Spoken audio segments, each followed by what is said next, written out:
let's talk for just a moment. We're going to shift gears a little bit. We're going out of Psalms and we're going to move to a marvelous letter that we find in the New Testament. It's called Philippians.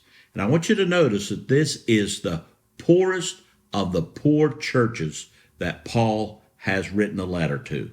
They are unbelievably poor, but in their joy, they're the only ones that took up a collection and sent Paul money while he was in prison.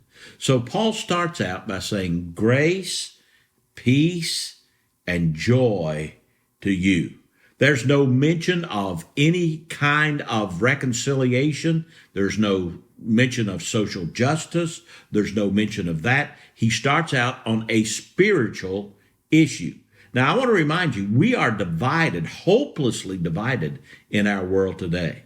Well, we're divided along racial lines. We're divided on gender lines. We're divided on sexual preference lines. We're divided on, you name it, we're divided.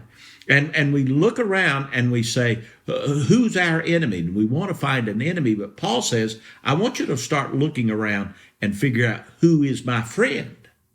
Who's my friend? My friend is your brother and sister in Jesus Christ, because we have that in common, and we're going to spend eternity with one another in heaven.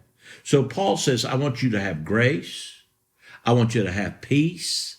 I want you to have joy. I don't want you to be divided from one another. I want you to be united right now. A poor church on a busy highway with a boot of Rome on its neck.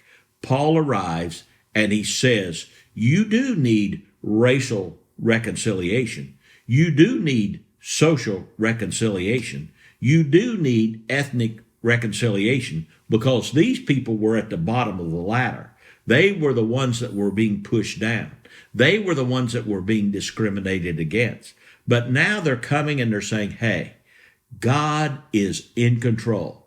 And Paul has brought the gospel to a jailer, a woman, a slave girl. There are some Jews. There are some Gentiles. And there's some people that are citizens of Rome. There are people that are citizens of other ethnic tribes.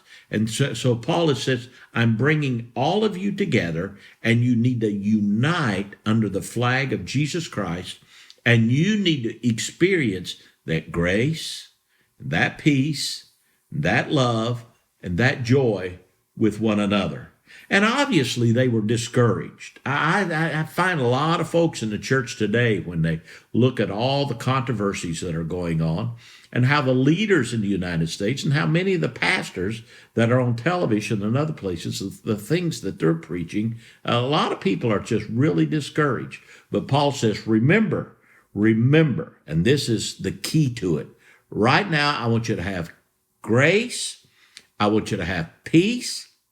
I want you to experience joy, but I want you to remember, verse 5, he who began a good work in you will complete it until the day of Jesus Christ. So God is on task for you, and God is working in you, and God is working around you. He is with you. He is moving.